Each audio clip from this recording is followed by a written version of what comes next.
Hello, welcome to the Comics Atlas. This is the series where we talk about the complete history of comic book characters.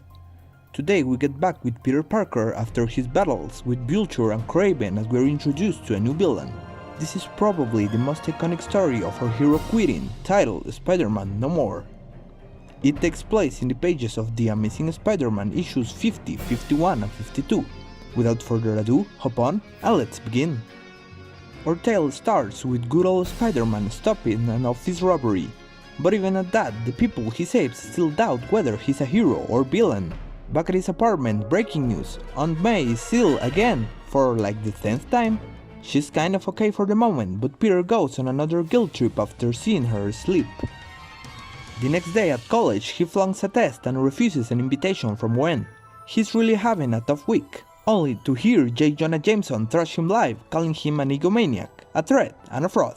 Heartbroken from the way the public sees him and all the things that he has given up in life for his secret persona, he makes a decision. Spider-Man will be no more. For his costume now belongs in the garbage can. For a while anyway, a kid picks it up and shows it to her favorite publisher, who sparks a conversation for the media about the fate of the superhero. Apart from Jonah, there's another man who finds this news interesting. A man called the Kingpin is ready to unite the unorganized underworld, now that Webhead won't be a headache anymore. Or so we're told by Foswell. A crime spree in New York starts at the same time that Parker is finally having time to share with his son, with Gwen and Mary Jane. At first it looks like quitting Spider-Man was the right choice, but Peter just can't stand seeing other people in need and doing nothing. He saves an old man from being robbed on top of a building, compromising his real identity. Minutes later, he contemplates his action and is vowed to leave the superhero life behind. The man he saved reminded the college student of his late Uncle Ben. That's enough to trigger a flashback to simpler times, a moment in his life in which he was granted his spider powers but nothing to do with them. His unwillingness to help others led to a burglar killing his uncle, and from that day he pledged to never put his personal struggle above the well-being of innocent citizens. Now free from all those negative feelings about Spider-Man, the hero goes to the Bugle, steals back his costume and goes on swinging to protect his city. He'll be needed because after capturing a confrontational Foswell, the Kingpin is ready to launch the biggest wave of crime this city has ever seen. His first order for his lackeys is to go on the hunt for Jameson, whose newspaper is getting too close for comfort on the matter. Side note, we get the first appearance of Robbie Robertson at the Daily Bugle. The men are surprised when they are knocked out by a returning Spider-Man, who learns about one Kingpin being the head of the operation. It's at his HQ that we see him bargaining with Foswell. The Bugle reporter wants to avoid the mobs from doing any real damage in the city, and the new villain is interested in his background as the big man.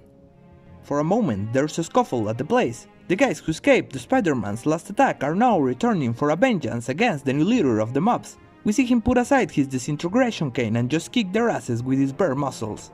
He's a gigantic pile of muscle it seems, a man who now wants to get rid of Spider-Man forever. Given time, Peter is able to track the Kingpin's men all the way to their hideout and realize there's a high-profile Bugle hostage on the line. Then he jumps from a window to confront his new enemy. His webbing takes care of the underlings, so it will be Kingpin versus Spider-Man one-on-one. Our protagonist lands the first blow and breaks the lethal cane, only for the Kingpin to strike back with a powerful punch. They go back and forth, but the Kingpin's gas defeats Webhead for the moment. Now all that's left is to get rid of the nuisance. The mob boss decides that the superhero and Jameson are going to share the same fate. They'll die by drowning in his basement.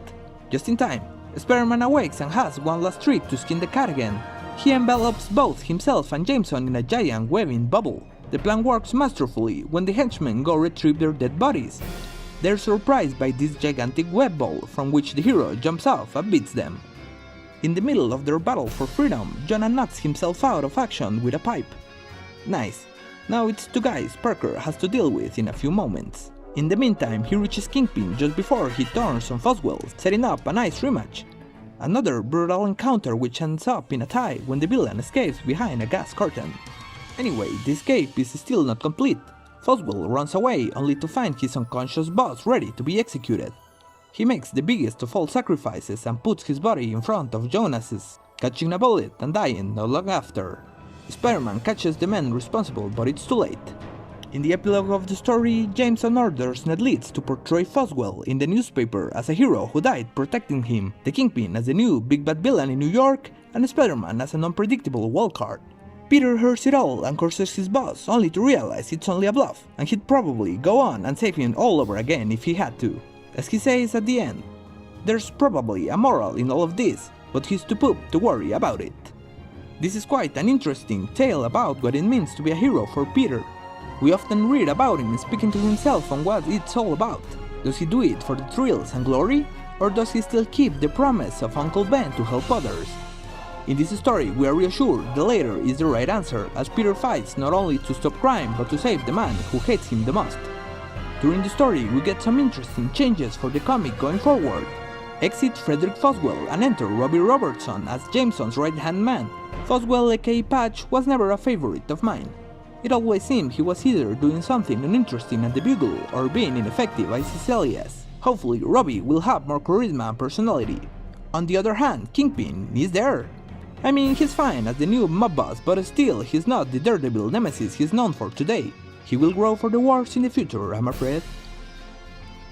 Anyway guys, that's it for today. Don't forget to leave your like, share and subscribe down below. You can also check out my other playlist on heroes such as Thor and Daredevil. This is the Comics Atlas, and I wish you all a nice existence.